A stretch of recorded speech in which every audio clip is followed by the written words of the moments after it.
नमस्कार दोस्तों, मैं हूं पूजा कुमारी। तो चलिए जानते हैं राजस्थान की 50 फटाफट खबरों को 10 मिनट में। उससे पहले आप इस वीडियो को कहां से देख रहे हैं कमेंट में जरूर बताएं।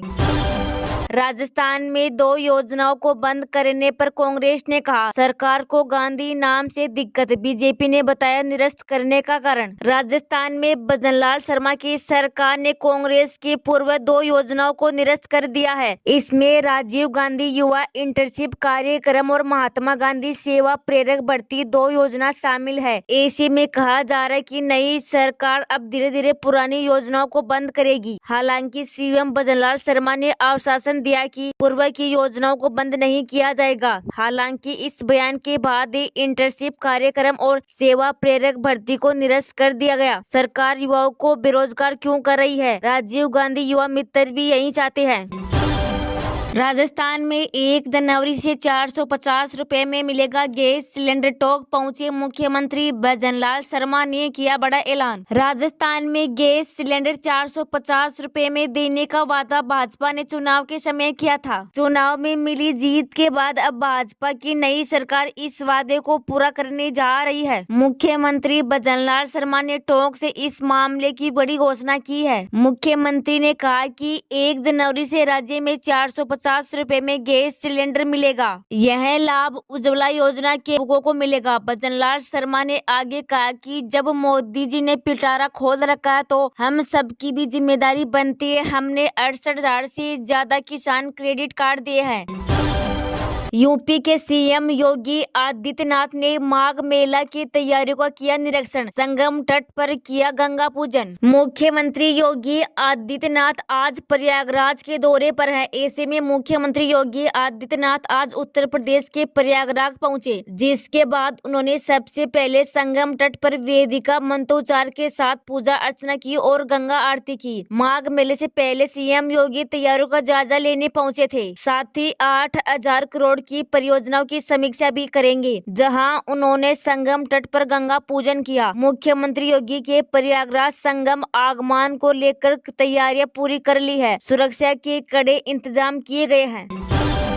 राजस्थान में कोहरे का कहर, बढ़ रही ठिठुरन, नया पश्चिमी विक्षोभ सक्रिय होने की संभावना। जाने राज्यों का हाल। राजस्थान में सर्दी का दौर जारी है। प्रदेश में आज पश्चिमी, उत्तरी और पूर्वी के भागों में घना कोहरा है। कहीं कहीं अति घना कोहरा दर्ज हुआ है। आगामी देशों में मौसम शुष्क रहेगा। न्यूनतम तापमान में हल्की गिरावट दर्ज होगी। राज्य के उत्तरी पूर्वी भागों में आगामी कहीं कहीं घना कोहरा छाने की संभावना है। 31 दिसंबर से एक और नया पश्चिमी विक्षोभ सक्रिय होने की संभावना है, जिसमें मौसम में बदलाव होगा। सीकर जिले में बादलों की आवाजाही ने गिरते तापमान पर रोक लगा दी है। सीकर जिले में बादलों की आवाजाही ने गिरते तापमान पर रोक लगा दी है। पिछले 2 दिनों में जिले में न्यूनतम तापमान लगातार बढ़ोतरी दर्ज की जा रही है। फतेहपुर कृषि अनुसंधान केंद्र के अनुसार आज का न्यूनतम तापमान 6.3 डिग्री सेल्सियस दर्ज किया गया, जो आज 1.8 डिग्री बढ़कर न्यूनतम तापमान 6.3 डिग्री हो गया। राजस्थान में 25 दिन बाद भी नहीं बना भजनलाल शर्मा का मंत्रिमंडल। अब 100 दिन में कैसे पूरी होगी पीएम मोदी की गारंटी। राजस्थान में भी मंत्रिमंडल विस्तार होने वाला है। भजनलाल सरकार का 1-2 दिन में मंत्रिमंडल विस्तार होने की उम्मीद जताई जा रही है। भजनलाल मंत्रिमंडल में 20 मंत्री बन सकते हैं। वहीं लोकसभा चुनाव के बाद एक बार फिर मंत्रिमंडल का विस्तार देखने को मिल सकता है। कांग्रेस नेताओं का कहना है कि भाजपा ने राज्य की जनता से 100 दिन में वादे पूरे करने की गारंटी दी थी। 25 दिन तक प्रदेश में मंत्री नहीं बने। भाजपा अपने 100 दिन के वादे पूरे नहीं कर रही है।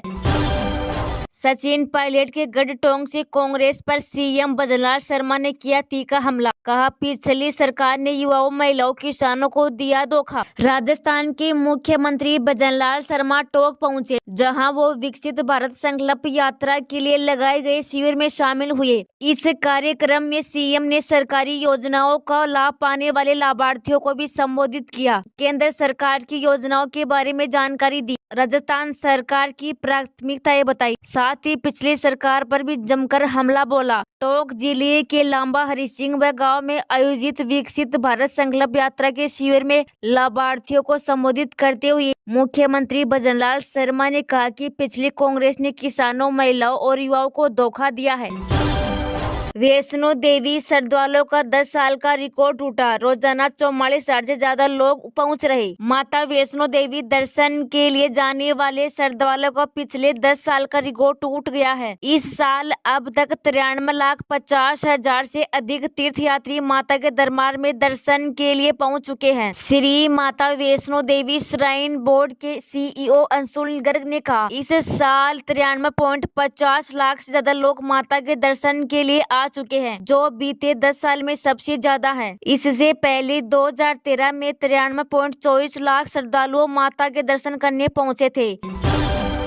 इन देशों में भारतीय रुपए की कीमत डॉलर जितनी बराबर। जेब पर बिना कैंची चलाए ले सकते हैं नए साल का मजा। दुनिया के हर देश की अपनी अपनी करेंसी है और अन्य देशों में उनकी कीमत से ही उन्हें पहचान मिलती है। वैसे तो यहाँ पावरफुल मुद्रा के रूप में डॉलर को ही दिया जाता है, क्योंकि दुनिया भर में अधिकतर विदेशी भुगतान डॉलर में ही होता है। लेकिन अगर बात करें भारतीय रुपए की वैल्यू की, तो ये कुछ देशों में कम है। विश्व भर में ऐसे कई देश है जहाँ भारतीय रुपए की वैल्यू वहाँ की करेंसी से काफी गुना अधिक है। अब ऐसे में आप नए साल का जश्न कैसे भूल सकते हैं? फॉरेन में न्यू ईयर प्लान कर रहे हैं या फिर 2024 में कोई सस्ती विदेशी जगह तलाश रहे हैं? इस लिस्ट में बताए गए स्थानों को शामिल कर सकते हैं। इन जगहों पर भारतीय रुपए की कीमत काफी अधिक पड़ती है।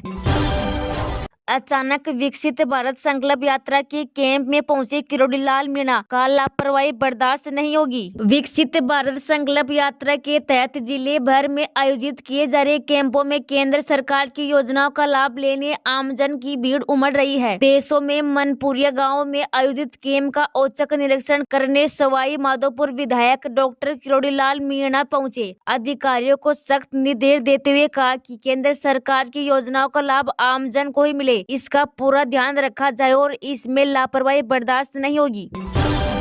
पर्सनल लोन की बजाय कम ब्याज पर मिलता है गोल्ड लोन। मुश्किल वक्त में कुछ इस तरह काम आएगा घर का रखा सोना। कभी कभी हमारे खर्चे हमारी इनकम से बाहर हो जाते हैं। वो समय खासकर तब होता है जब कोई खास प्लानिंग हो जाती है। ऐसे में या तो हम किसी से उधार लेना पड़ता है। ऐसी स्थिति में आपका रखा सोना आपके लिए काम करता है। बता दें कि सोना हमेशा के लिए एक ऐसा साधन रहा है जिससे लोग अपनी अहम जरूरतों के समय इस्तेमाल करते हैं। अच्छी बात यह है कि पिछले कुछ सालों में बैंकों ने गोल्ड लोन लेना आसान हो गया है। अगर आप भी गोल्ड लोन लेना है तो आपको कुछ स्टेप फॉलो करना होगा। आइए इसके बारे में बताते हैं। अगर आप कोई बिजनेस करना चाहते हैं या अपने बिजनेस को आगे बढ़ाना चाहते हैं तो गोल्ड लोन आपकी मदद कर सकता है। इसकी मदद से आप अपने व्यवसाय को शुरू करने या उसका विस्तार करने, टूल खरीदने या अपने कैश फ्लो को स्थिर रखने में काम कर सकता है।